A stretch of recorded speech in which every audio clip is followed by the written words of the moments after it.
verse 46 to 49.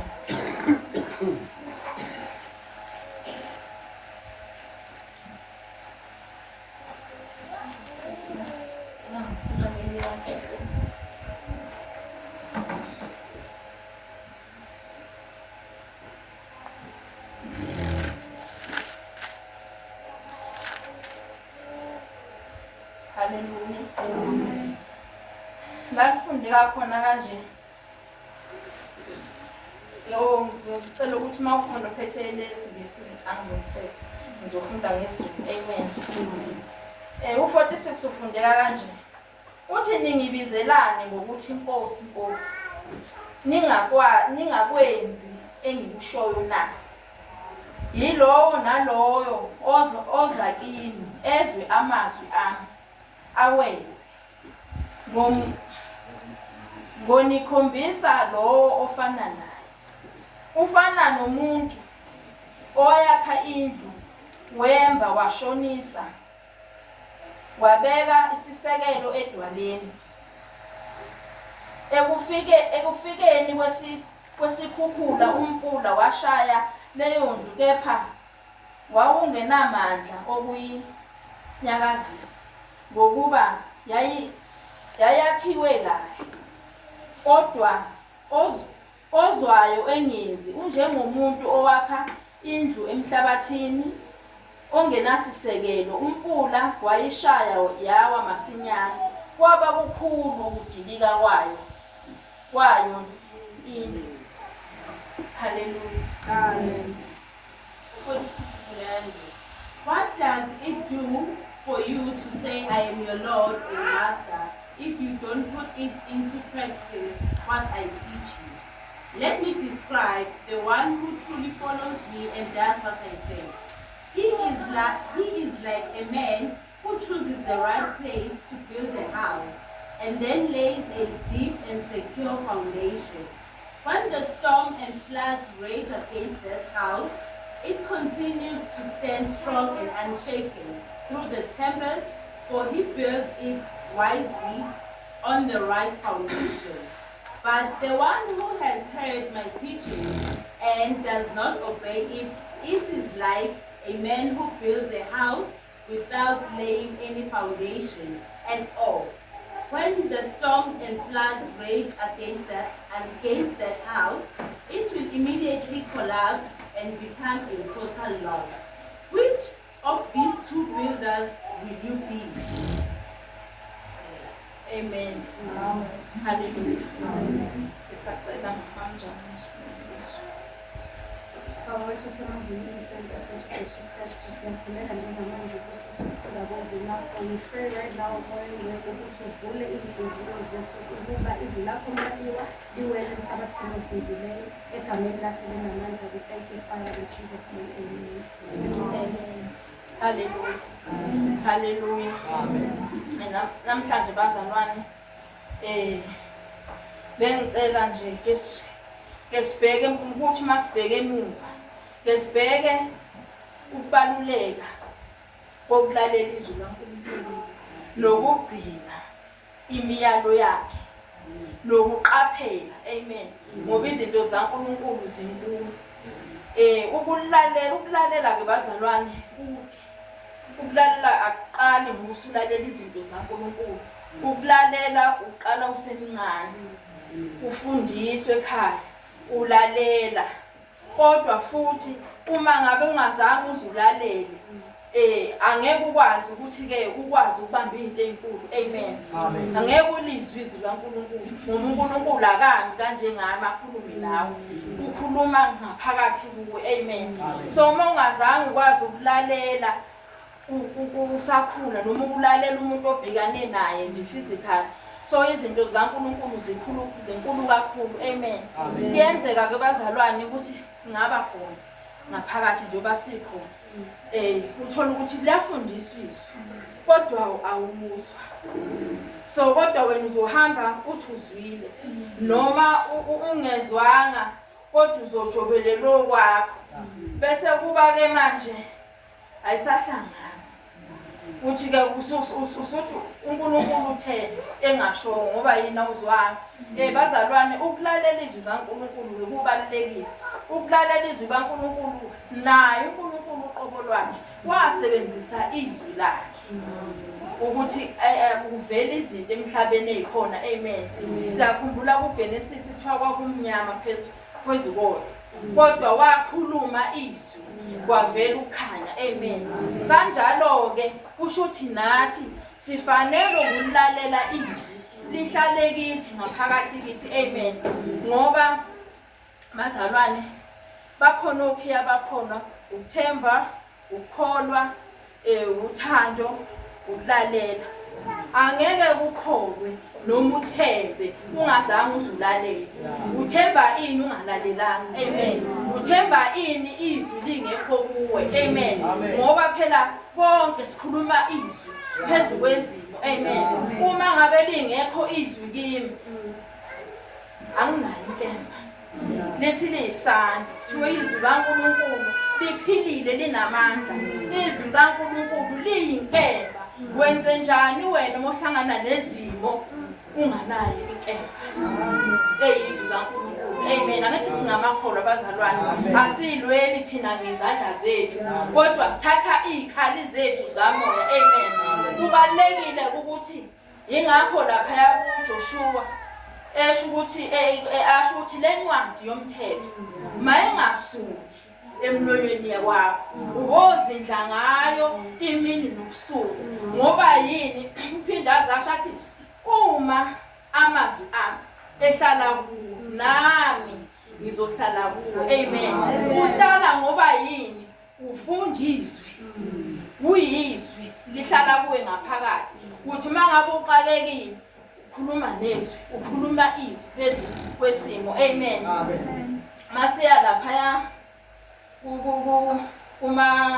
kuma Romans 10 verse 17.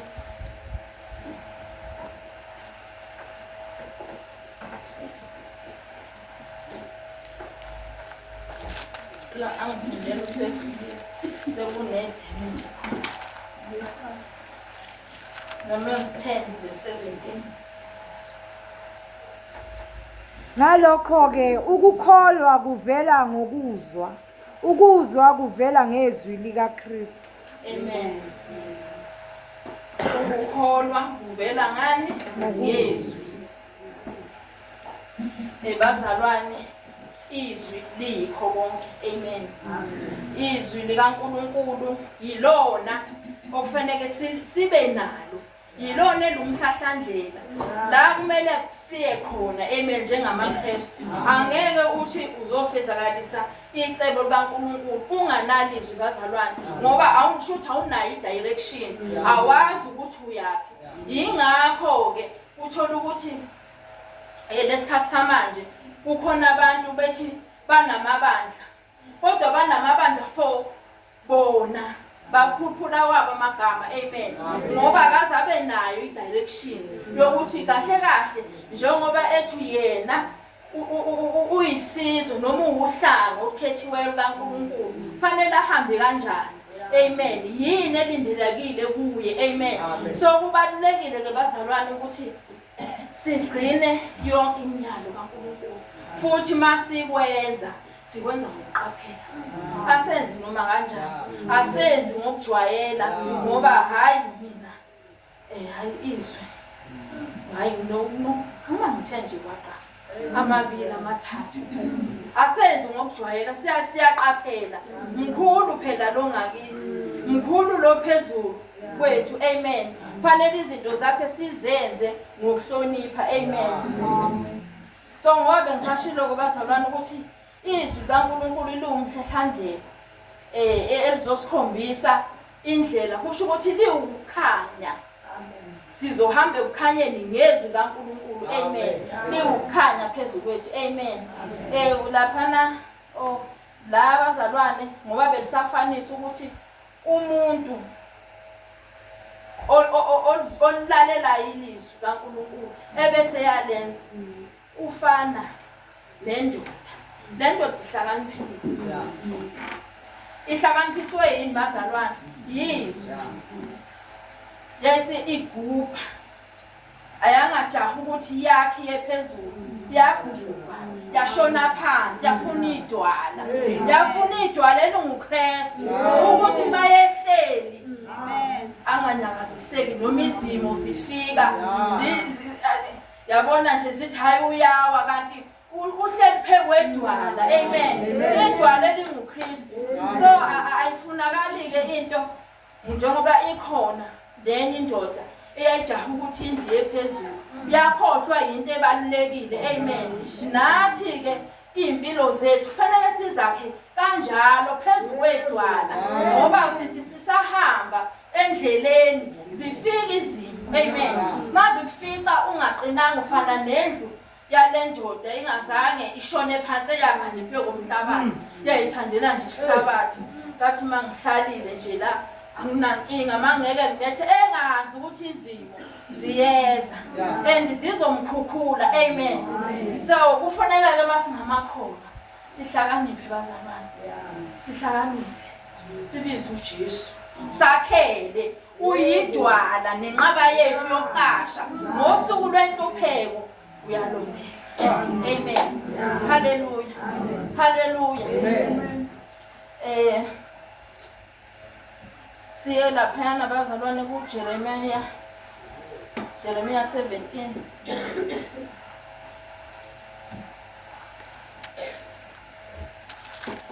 verse 7 and 8.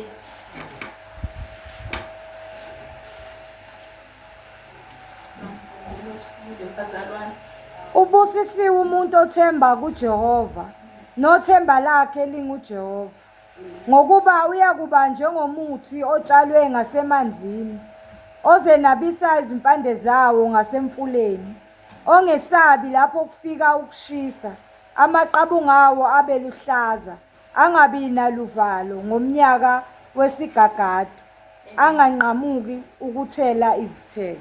Amen.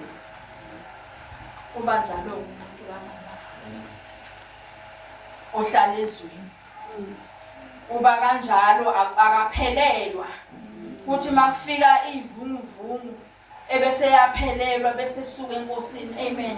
Akusuka akashintshwe i-altar bazalwane, uhlala kulo lelo laziyo wenze lento yaziyo. Amen. Uhlala izimo zikhona ukhuluma izwi. Amen. Akukho lithi izwi laNkulunkulu izwi lakhe alehlulwa yilutho, alehluleki. Amen. Kuwe nje kuphela ukukholwa nokuthemba. Lize lisho-ke kwenye indawo lithi angeke umjabulise uNkulunkulu uma ungakholwa noma ungasalwe ngendlela eyiyo, kodwa lisho kanjalo ukuthi akwenzeki ukuthi umthokozise uNkulunkulu uma ungakholwa. Amen. Masikholwe yizwi ngoba uma ngabe singakholwa thina esila endlini uzophuma kade umzalwane. Amen. Uphume uye phandle uwo sutshela abaphandle ukuthi into kaNkulunkulu hayi mina ngiyiboni futhi uNkulunkulu ngathi nje unabantu bakhe. Hayi mina ngibonile nalapha ebandleni osibani yibo nje abaphumelelayo ngenyanga ephelile bethenga imoto nakulo nyaka bethengile. Zibuze ukuthi ngubani usale kuphi. Ake sisuse ishift noma iblame kuNkulunkulu awuyibuke nawe ukuthi isale kuphi mabephumelela mina ngisalephi. Amen. Yini lengayenzanga kahle. Amen. Hallelujah. Bazalwane uma ngabe sihlala ezweni sigcina iminyalelo kaNkulunkulu lithe lona levesi ebesikulo liqale ngokuthi ubusisiwe. Hallelujah. Kusho ukuthi mawugcina izwi laNkulunkulu lihamba nesibusiso ukuthi uhleli kulo ulenza nasi isibusiso siyakulandela. Hallelujah. Mawuya lapha kuDeuteronomy 28. Hallelujah. Ngiyathanda ukuyifundela manje ngazi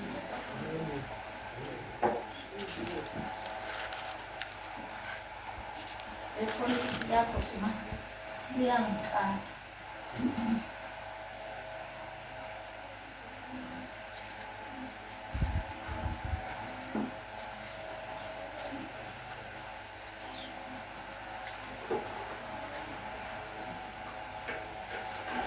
Haleluya.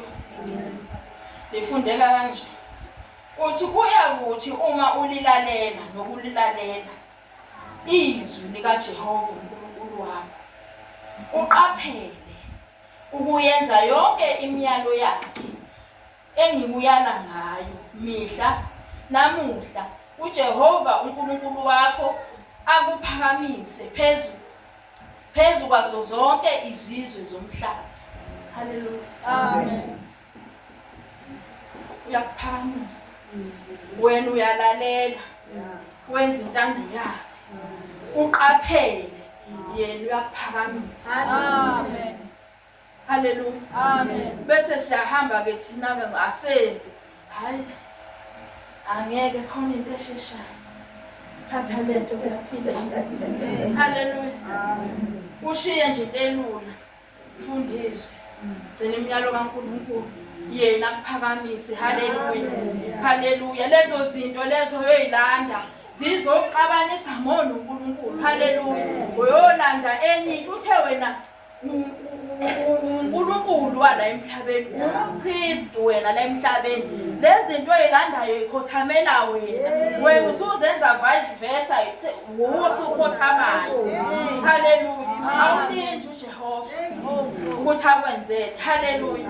Ngoba yena uthi mawuhlala kuye njengoba ngisasho uthi mangabe amazwi ami ehlala kuwe naye uhlala ebese ucela konke yena uzokwenzela.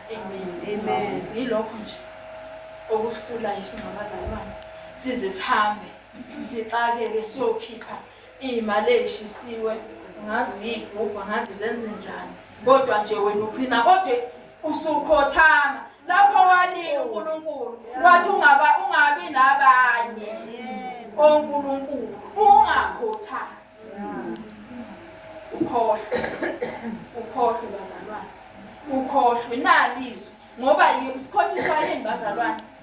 Ngoba izwi lakhe asihlali nalo. Kuthi ke lencwadi mayihlale kuwe ubusuku nemini, ungasuki kuyo. Futhi wena mangabe ushanela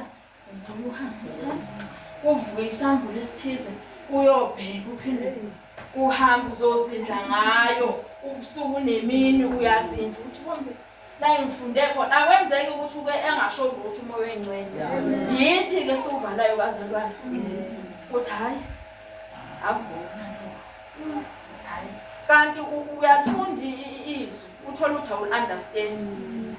Kodwa ngokuthi ke ufundile lahlala kuwe umoya oyingcwele usezokhuluma ngoba naye uhleli kuwe. Ufunda izwi lahlala kuwe naye usuyam-invite uza kuwe. So bazalwane mawuqhubeka lapha noma mangakayi lapho ukuhlala ezwini kaNkulunkulu kubalekile kakhulu ngoba usuke wakha ubudlelwane obustrong. Amen. Mawuhlala nje ezwini lakhe wakha ubudlelwane obustrong uNkulunkulu. Amen. And yila ozothola khona ukuthi uyaphi, ama direction uNkulunkulu okuzokudirect ngoba uhlala kuye. Amen. Wenza ke ne relationship yakho ibe right noNkulunkulu. Amen. So kubalekile ke bazalwane ukuthi uhlale noNkulunkulu, uhlale nezwi lakhe ngoba kukhona izinto oyitholayo. Amen. Mangabe ke siqhubeka nayo le ndaba lapha uverse 2 uthi zonke lezi zibusiso ziyakufika phezu kwakho zikufice. Awuyijaha yize ijaha mamzu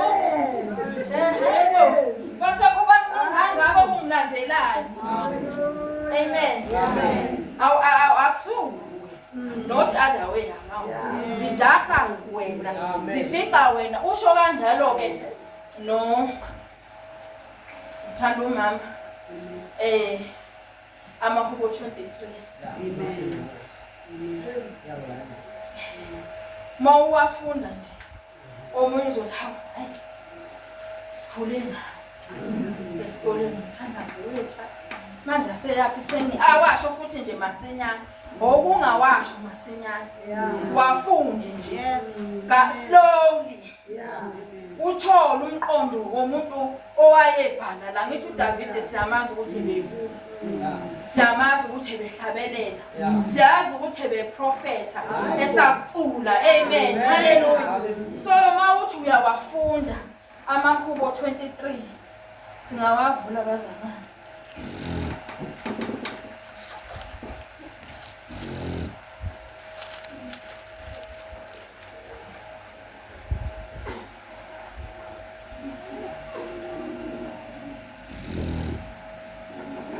haleluya ihubo likaDavid uhubela uNkulunkulu amen ukuyimi ngithe mangifunda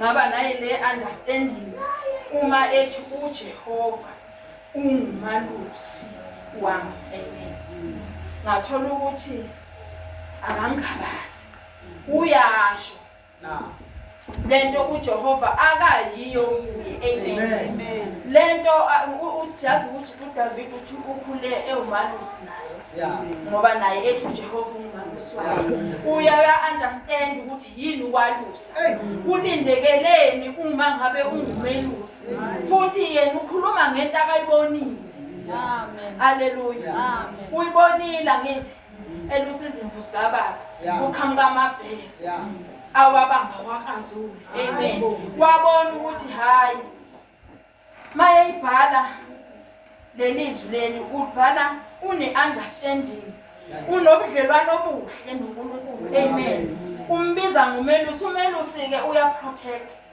umelusi uyayithanda izimvu zakhe umelusi uyazinakekela izimvu zakhe njengoba kade safunda umama athi uyangilalisa emadlelweni aluhlaza uyangisa nasemanzini ophumula umelusi uyalifuna idlelo la bazodlisa khona izimvu zakhe ayi ngoba uyayithanda ngeke nje ayihlome noma yikuphi kodwa uzobheka idlelo eli-right uJehova ke loyo amen amen noma esayoyiphuzisa uyahamba yobheka la okunamanzi khona aklini ukuze iphuze izimvu zakhe haleluya haleluya amen uthi uyabuyisa umphefumulo wami uyangihola ezindleleni zokulunga ngenxa yegama lakhe haleluya ngathi sonke singasho sithi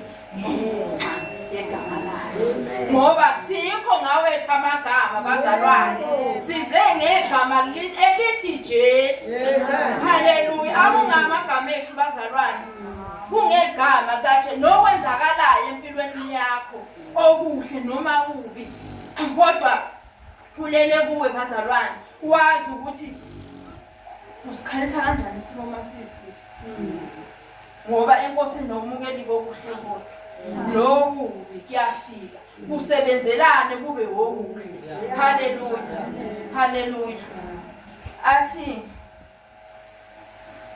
noma ngihamba esigodini sethunzi lokufa angikwesaba ukufa ngokuba wena unami nentonga yakho nodondolo lwakho ziyangiduduza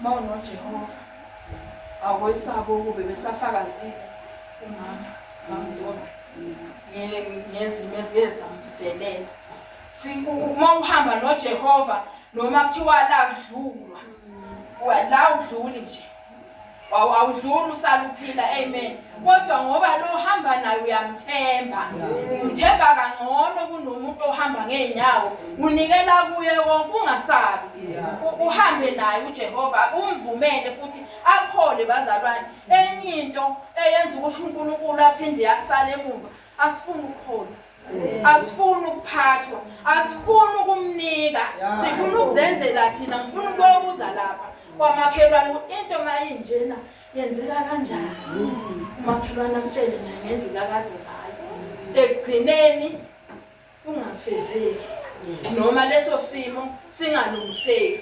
Uthi uma usubona bese ukhanda ukhumbula ukuthi hayi khona uNkulunkulu. uNkulunkulu vele uzothula ngithi umtshelanga lutho. Akwenzeki lutho ungashongo lutho. Ngoba bengisashilo bazalwane ukuthi uma ngabe lingekho izwi kuwo angeke kwenzeke lutho. Amen. Ngoba akukho ozokhuluma kuzwakale. Amen. Noma akukho ozokhuluma bese ke kuyenzeka ngoba vele awunazo nale ikhali zikamoya. Amen. Okumele zihlale kuwe ngaphakathi. Amen. Ebese ngizoya lapha ya verse 6. Uma ngasaqedanga ngale kula kade sifika khona ku Deuteronomy. Amen. Ngoba nakhona mangabe wehla naye uNkulunkulu kukhona izibusiso akayibekile. Lapho ekhuluma uMose ethi akatshela abantwana bakaIsrayeli. Amen. So mangabe ebanikeza lelo mnyalo ukuthi mabe ugcina umnyalo wakhe uzobabusisa. Hallelujah. So kuzibhaliwe ke ubusise uphume akubusise ungene. Sibabonile ke ababehamba phambili bathola ubusisela ngoba babehlala ezwini kaNkulunkulu bewugcina umnyalelo wabo. Amen. kaNkulunkulu. Amen. Kuje for example uJobe wayerish ngoba uNkulunkulu ushilo lapho ukuthi ubusisa ngisho imfuyo yakho, ubusisa ngisho inzalo yakho ngokulalela nje. Ugcina imnyalo yakhe. Amen. uJobe ke siyazi ukuthi wayenakho konke. Mawuya nje ku chapter 1 uzokuthola lokho ukuthi uJobe wayengaswele lutho, wayenakho konke. Amen. uNkulunkulu wabanikeza ke bonke no Abrahama. Amen. No Abrahama naye wayekade nayo elalelile uNkulunkulu uma ngabe embiza. Hallelujah. Wambiza ehlala ezweni la kwangaziwa khona uNkulunkulu. Kodwa ngokuthi wayemethemba uNkulunkulu walalela izwi waseyathemba. Wavuma uAbraham ukuphuma ezweni la kubo wahamba walandela la uNkulunkulu ezothi hlala ke la. Amen. Wafunda waphinda nalapho wamtshela ukuthi ke ngizowenzela lokhu nalokhu. Wamthembisa and lokho wakubopha ngesifungo. Amen. Ukuthi mangabe ukwenzile lokho engikuyalele wona ngiyomnika umntwana. Amen. Hallelujah. Hallelujah. Amen. Kusho ukuthi namhlanje kuyasifundisa ukuthi omunye umuntu engayibuza ukuthi yindaba mina ngingabusiseki. Hallelujah. Kanti awugcinanga imiyalelo. Nezwi alikho. Angeke vele ugcine umnyalelo izwi lingekho kuwe. Amen. So ke ibusiso ke yezethu mase eyasho ke lapha yana uDavide ku verse 6 athi impela okuhle nomusa yakumlandela. Hallelujah. Mase kumlandelile uthi mina ngizohlala endlini kaJehova kuze kube phakade. Hallelujah. Hallelujah. Ngicela omunye azongifundela ngesingisi bazalwane ku verse 6. Verse 6. I know that your goodness and love will be with me all my life, and your house will be my home as long as I live. Amen. Hallelujah. Amen. Hallelujah. Amen. What is surely goodness and mercy shall follow me, and I will dwell in the house of the Lord. Amen. Uthi impela okuhle nomusa yakungilandela. Uthi mina ngiyohlala endlini kaJehova kuze kube phakade. uzohlala ngoba emethemba, uzohlala ngoba emkholelwa, uzohlala ngoba emthanda uNkulunkulu. Amen. Uzohlala elalela. Haleluya. Haleluya bazalwane. Uzolalela izwi kaNkulunkulu. Uzolalela ukuthi limkhombe ukuthi enzeni. Haleluya. Uthi uzohlala. Shothi mayehlele endlini kaNkulunkulu uzoba umlindi wendlu kaNkulunkulu. Haleluya. Mawuhlele endlini kaJehova awuhlali ungasho lutho, uhlala uyakhuleka. Amen. Ukuthi isela lingangeni lizobona indlu kaNkulunkulu. Haleluya. Haleluya bazalwane. Uthi uzohlala endlini kaJehova. Haleluya. Nathi bazalwane sengathi singafunda ekuDavidi ukuthi konke lokhu thina silandela bona, sithi lokho okuhle siyakulandela, siyakufuna, sifunde kuye ukuthemba nje uNkulunkulu, ebese siyahlala ezwini lakhe. Konke lokho esikufunayo uzosilandela. Thina okwethu senza umsebenzi kaNkulunkulu akasibizele wona. Haleluya. Mangabe singavula nje kancane lapha yana ku Isaiah 62.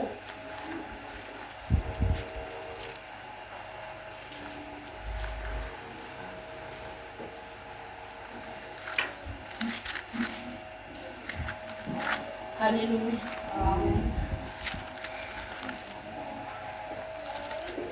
Lapha sofunda uverse 6 and 7. Amen. Uthi ngimisile abalindi phezulu kwezingange zakho Jerusalema. Abayikuthula nakanye imini nobusuku. Nina engingabakhumbuzi ngoJehova. Ningaphumuli. Futhi ningamniki ukuphumula aze akhe iJerusalema libe yindumiso emhlabeni. Haleluya. Haleluya. Amen. Ubeke thina ezabalindi bendlu yakhe. Amen. Abantu abazomkhumbuza. Amen. Ukuthi Inkosi ibandla lakho akakabi indumiso emhlabeni. Uthi singathuli. Amen. Uthi singamniki ukuphumula. Amen. Uthi ubusuku nemini sibubule sibhekise emazulwini. Amen. Azalakhe ibandla lakhe libe yilento yena akayifunayo. Amen. Haleluya. Haleluya. Uthi singathuli. Uthi singathuli umbuso wakhe. Amen. Usho kanjalo ngithi umthandazo omkhulu. Uthi Baba wethu osezulwini malingcweliswe igama lakho. Amen. Umbuso wakho mawufike emhlabeni. Amen. Uzobubizwa yithi lo mbuso ukuthi ufike emhlabeni. Athi intando yakho mayenzeke emhlabeni njengoba yenzeke ezulwini. Amen. Haleluya. So bazalwane, kuzokwenzeka nini masingakhuleki? Kuzokwenzeka nini masithule? Haleluya. Ngoba uNkulunkulu uthemba ibandla ukuthi yilona elizolungisa lo mhlaba. Amen. Uthembe thina njengebandla ukuthi sakho umzimba kaKristu. Haleluya. So manje thina sibelwe yinto zethu. Uthi umisile kodwa yena abalindi endlini yakhe. Haleluya. Abangezukuthula uyishona yena uthi bangikhumbuze imini nobusuku. Haleluya. Haleluya. Haleluya bazalwane. Masimkhumbuze uJehova. Masingathuli ibandla lingakabi indumiso emhlabeni. Haleluya. Masingathuli umbuso wakhe ungakenzeki ungakafika emhlabeni. Masingathuli intando yakhe ingakenziwa emhlabeni. Fanele bazalwane ibandla wonke umuntu mayelibona lithi lapha phezulu